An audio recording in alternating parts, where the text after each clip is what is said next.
GSI 18 includes the audiometer, the over-the-ear headphones, and a custom-designed carrying case. A power cord is included. However, the GSI 18 may also operate using battery power when necessary.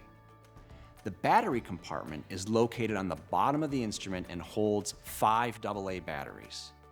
That gives enough power for about 10 hours of testing.